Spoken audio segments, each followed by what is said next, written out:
Centerpiece of my brother's wedding cake was a five-tier white fondant tower decorated with sugar peonies my sister-in-law had been describing to me for 8 months. I'd heard about those peonies through every phone call, every Sunday dinner, every family group chat notification that woke me up at 6 in the morning. I sat in the third row of Saintly Andrews, wearing the dusty rose bridesmaid dress my brother's fiancé had chosen because it photographs beautifully, and I thought about how I'd wired $4,200 into my brother's checking account 11 days ago so he could cover the remaining catering deposit. He didn't mention that in his vows. What he did mention, about 45 minutes later during the reception toast, was how grateful he was to have parents who sacrificed everything and a family that always showed up. My uncle raised his champagne glass. My aunt dabbed her eyes. My mother beamed from the head table, and my father stood up and added that my brother had built something real, something lasting, something the family could be proud of. I was the only one at that table who knew their mortgage payment was 3 days overdue. Let me back up, because this story doesn't start at the wedding. It starts about 4 years earlier, when I moved back home after finishing my MBA and landing a job at a supply chain analytics firm downtown. The plan was temporary, 6 months, maybe 8, just long enough to pay down my student loans before getting my own place. My parents had the space. My old bedroom sat empty. It made financial sense, and at 28, I told myself it was a practical decision, not a step backward. What I didn't account for was how quickly practical became expected. The first time I covered a bill, it was the electric. My father had switched jobs, and there was a gap between paychecks. My mother mentioned it over dinner the way she mentioned everything, sideways embedded inside a sentence about something else entirely. The payment's due Friday, and your father's check doesn't clear until Monday, and I just don't know how we're going to manage the gap. I said I'd take care of it. It was $187. It felt like nothing. 6 months became a year became 2, the electric became the electric plus the internet plus my parents' car insurance, which I moved onto my own policy because it was cheaper and because my father asked me to look into it, and somehow looking into it turned into me signing the paperwork. I paid rent, technically, $400 a month, but the mortgage was $850, and my father had stopped covering it consistently sometime around when his second job didn't work out. And my mother's part-time hours at the dental office weren't enough to fill the gap. I filled the gap. I told myself I was being a good daughter. That's what good daughters do. I kept records because my father taught me to. He was a meticulous man about certain things, bills especially. And when I was a teenager, he made me keep a ledger of my own spending in a spiral notebook. Always know where your money goes, he'd say. You never want to be surprised. So I kept a spreadsheet. Not because I planned to use it for anything, just because I needed to know where my money was going. By the time my brother announced his engagement, I had been living in my parents' house for 3.5 years. My spreadsheet showed $61,400 transferred or paid directly on their behalf. Mortgage contributions, car insurance, the water heater that failed in February, the emergency room copay when my mother's blood pressure spiked and she needed observation overnight, the property tax installment my father forgot about until the county sent a delinquency notice. I covered it in 2 payments. My brother lived in a 2-bedroom apartment across town with his fiancée. He worked in sales. He was doing fine. The engagement party was at our parents' house, which meant I spent the 2 weeks before it deep cleaning and reorganizing because my mother's back had been bothering her and she couldn't do it herself. I bought the appetizers. I borrowed folding tables from the church. I made a playlist and borrowed a Bluetooth speaker from my coworker and strung lights in the backyard that I found on sale at Target. When the guests arrived, my mother introduced me as the one who pulled it all together, with a laugh that suggested this was charming, rather than a $400 weekend of my own time. My future sister-in-law's mother complimented the lights. I said thank you. My mother said, "She's always been so good at this kind of thing," and moved on to talk about the wedding venue. The wedding planning lasted 14 months. During those 14 months, my brother asked me for money 4 times. Not directly, never directly. It was always routed through my parents. Your brother is stressed about the photographer deposit. The venue requires a food and beverage minimum they didn't realize. The honeymoon hotel they wanted is non-refundable, and they're just a little short. Each time, my parents framed it as a family contribution, as though the money was coming from a communal well that everyone was drawing from equally. I was the well. I said yes every time. I told myself weddings are expensive and he's my brother and I was in a stable position and it was temporary. I had a good salary. I was making it work. I wasn't suffering. I just wasn't saving anything either. And, somewhere in the back of my mind, I'd started doing the math on what a security deposit plus first month's rent on even a modest one-bedroom would cost me. And the number kept getting pushed further away every time I covered something new. 3 weeks before the wedding, my parents sat me down at the kitchen table after dinner. My father had his hands folded in front of him the way he does when he's about to be reasonable at someone. My mother was doing the thing where she doesn't quite meet your eyes. My father said my brother and his fiancée were starting their lives together and they needed support, and that as a family it was important to all contribute. I waited. He said they were thinking about helping with the catering balance. He said the number was $4,200. He said the way things were set up financially, it made the most sense for the contribution to come from me. I said, "What do you mean by the way things are set up?" He said, "Well, you're in a good position right now." I said, "I'm in a good position because I've been contributing to this household for 3.5 years instead of building my own savings." My mother's jaw tightened slightly. My father said he didn't think this was the moment to bring all that up. I wrote the check. But I also opened a new tab on my laptop that night and started pulling 3.5 years of bank statements into a single folder. I'm not sure exactly why. Some part of me knew without knowing that I was done, even if I hadn't said it yet to anyone, including myself. The wedding was beautiful. My sister-in-law cried during the vows. My brother looked genuinely happy in a way I hadn't seen him look in years. The sugar peonies on the cake were objectively stunning. I danced at the reception. I hugged my new sister-in-law and meant it. None of my feelings about money had anything to do with how I felt about her. But during the best man's toast, he mentioned how the couple had been supported by an incredible family. And he looked around the table and my father stood up and said something about legacy and roots and what it means to build something together. People clinked their glasses. My uncle got a little emotional. And I sat there with a glass of champagne I'd purchased with money I didn't technically have and thought about the $4,200 catering deposit, the $61,400 in my spreadsheet, the security deposit I'd been pushing back for going on 2 years. I smiled. I drank. I kept it inside for about 3 more weeks. The moment it broke open was small, the way those moments usually are. My mother called me on a Tuesday afternoon while I was eating lunch at my desk. She said she'd been talking to my aunt at her book club, and my aunt had mentioned that I seemed like I was doing so well financially, and wasn't it lucky that I could help out the way I did? I asked what she'd told my aunt. She said, "Oh, just that you're very generous with the family." I put down my fork. I asked if she'd mentioned to my aunt, or to anyone, that the mortgage payment for the past 3.5 years had come primarily from my account. There was a pause. She said she wouldn't put it that way. I asked how she would put it. She said we all contribute in different ways. I asked if she could tell me one specific way she had contributed to the household expenses in the last year. She said I was being unfair. I said I'd talk to her later, and I ended the call. That night, I sat in my bedroom with my laptop and a yellow legal pad and I finished what I'd started 3 weeks before. I categorized every transaction, mortgage contributions in one column, utilities in another, one-time emergency expenses in a third, and the 4 transfers to my brother in a fourth. I added the columns up. Then I added them all together. $67,800 across 41 months. I made 2 copies of everything.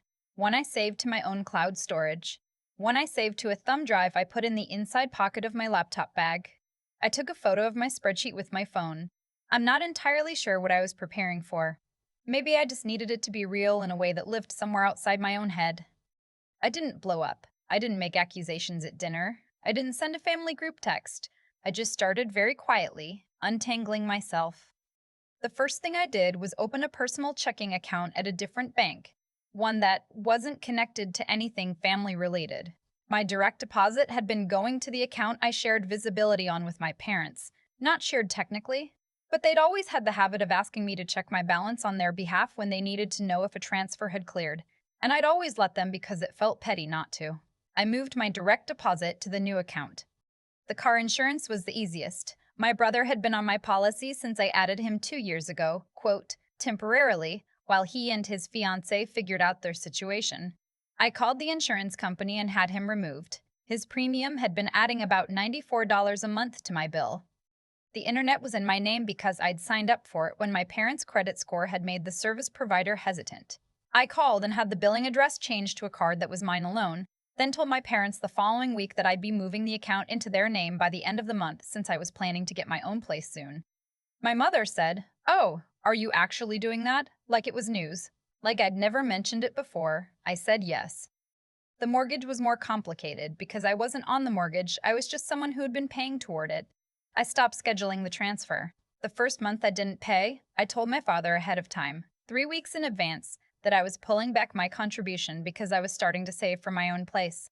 He looked at me for a long moment and said he appreciated the notice. That was fine. That was a normal, reasonable adult conversation. I'd expected something harder. What I hadn't expected was what came next. About 10 days after I told my father, my aunt called me.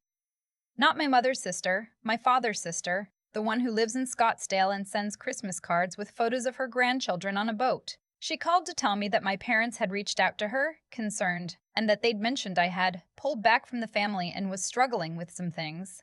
She said she wanted to check in. She said she hoped I knew that family was always there. I thanked her and got off the phone. Then my brother called, which surprised me more than my aunt had. He said he'd heard I was going through something, and he just wanted to make sure I was okay. I asked what exactly he'd heard. He said Mom mentioned I was having some financial stress and that I seemed withdrawn.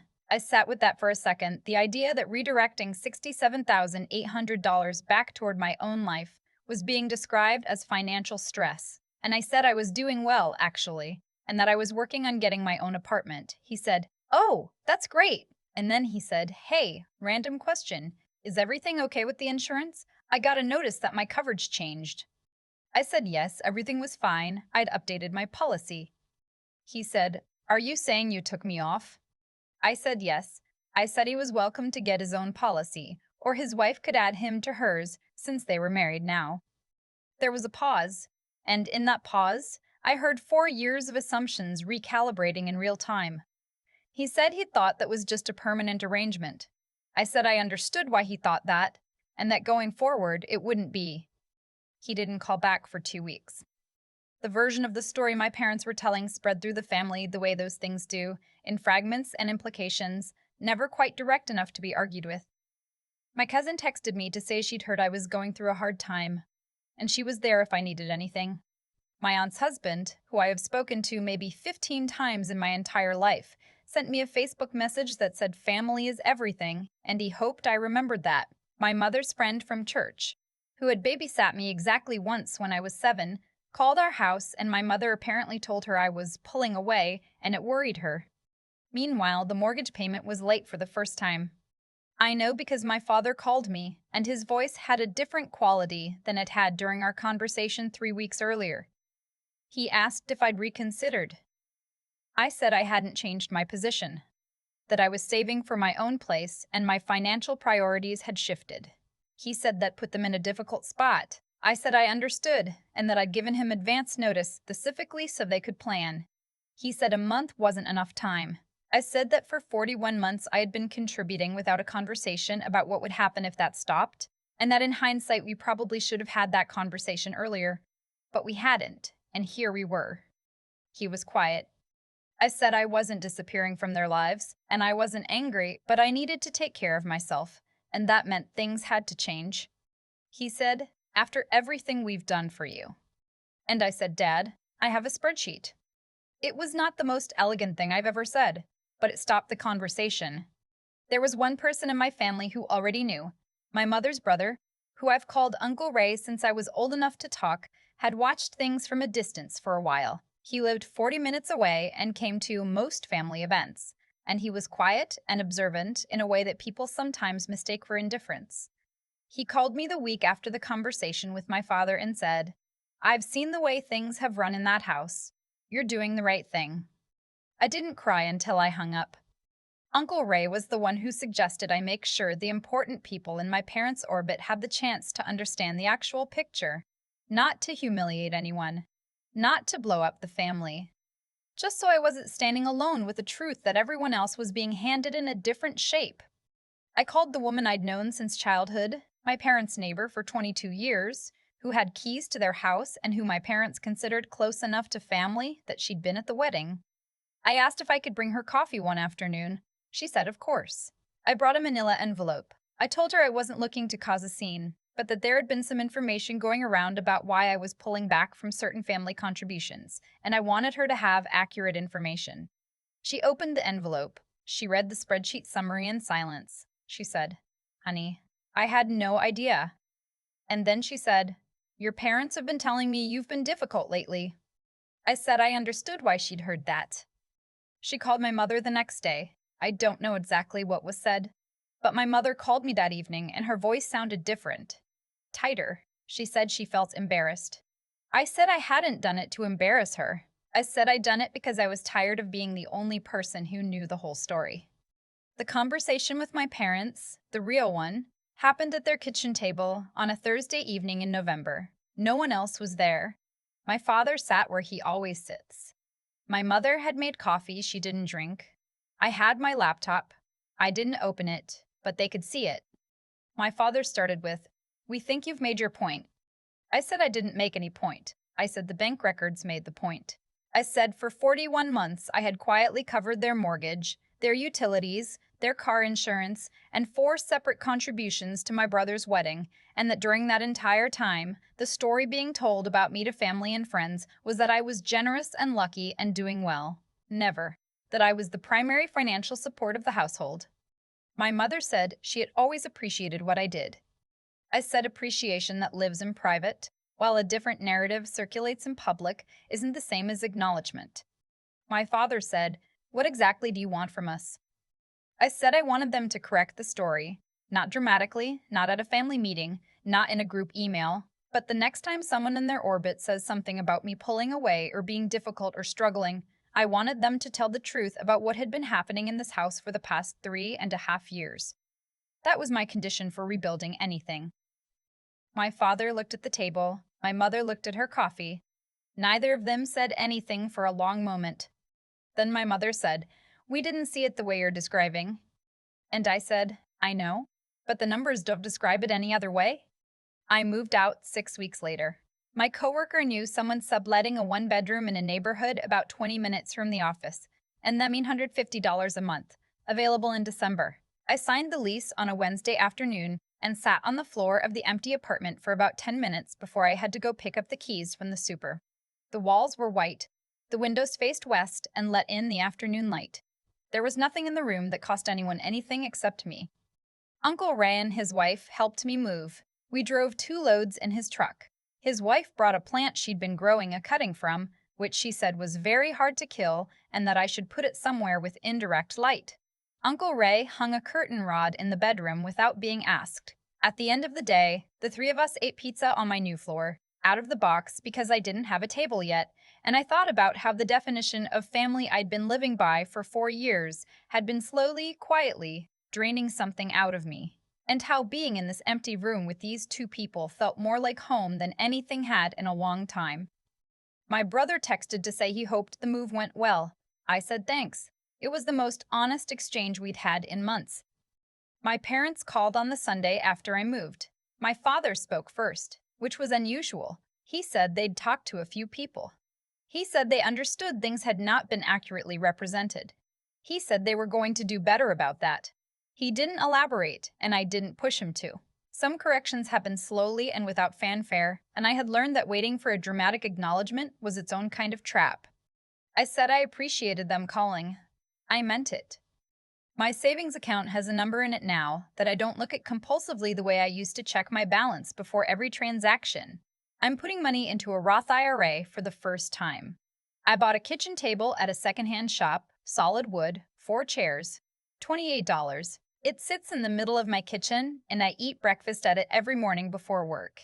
And sometimes I just look at it, this ordinary piece of furniture, mine, and feel something I can only describe as relief. There are still hard days. My brother and I are civil, but something shifted between us that hasn't fully settled yet. My parents and I talk every week or so, and it's better than it was. But there are things underneath the surface that haven't been fully named. I don't know if they ever will be. I've made a kind of peace with not knowing. What I know is this: I kept records because my father taught me to. And in the end, those records didn't destroy anything that was actually healthy. They just made the shape of things visible. The $67,800 is gone. I'm not getting it back, but I stopped the number from growing, and that turned out to be the most important financial decision I ever made. The plant Uncle Ray's wife gave me is sitting on my windowsill in the afternoon light. It's doing fine. The table I bought for $28 at a secondhand shop is the thing I keep coming back to when I think about all of it. Not the spreadsheet, not the $67,800, not the phone calls or the family group chat or my aunt in Scottsdale who barely knows me but had opinions about my choices. Just the table. Solid wood, 4 chairs, sitting in the middle of my kitchen, catching morning light. I chose it. I paid for it. Nobody else has a claim on it. That feels like more than furniture. It feels like proof of something I had to learn the hard way. I spent 4 years believing that doing the right thing meant staying quiet, that generosity was its own reward, and that if I kept showing up, kept covering what needed to be covered, the people I loved would eventually see it and name it honestly. That's not naivety exactly. It's a failure of moral clarity, mine, not just theirs. Because doing the right thing and allowing the wrong thing to continue are not the same, even when they feel identical from the inside. I told myself I was being kind. What I was actually doing was letting a dishonest arrangement persist because naming it felt harder than funding it. That's the part I had to sit with, not their behavior. Mine. The records I kept saved me, not in some dramatic courtroom sense, but in the quieter, more important sense that they kept me anchored to what was real when everything around me was being reframed.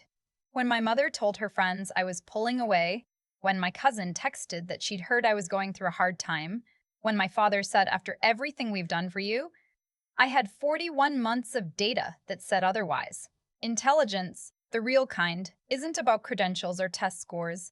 It's about knowing the difference between what you're being told and what is actually true, and being disciplined enough to document reality so you can't be gaslit out of it later. My father taught me to keep records. He taught me better than he intended. What took the longest to build was the steadiness to act on what I knew without burning everything down in the process. I didn't send an angry group text. I didn't make a scene at the wedding. I didn't call my aunt in Scottsdale back and say everything I was thinking. I moved my direct deposit quietly. I updated the insurance quietly. I told my father 3 weeks in advance, in plain language, with no ultimatum attached. That kind of restraint doesn't come from being passive. It comes from knowing what you actually want, which is not revenge, but correction, and understanding that the loudest response is rarely the most effective one. You don't need drama when you have documentation. Uncle Ray said I was doing the right thing before I was sure of it myself. That mattered more than I can explain.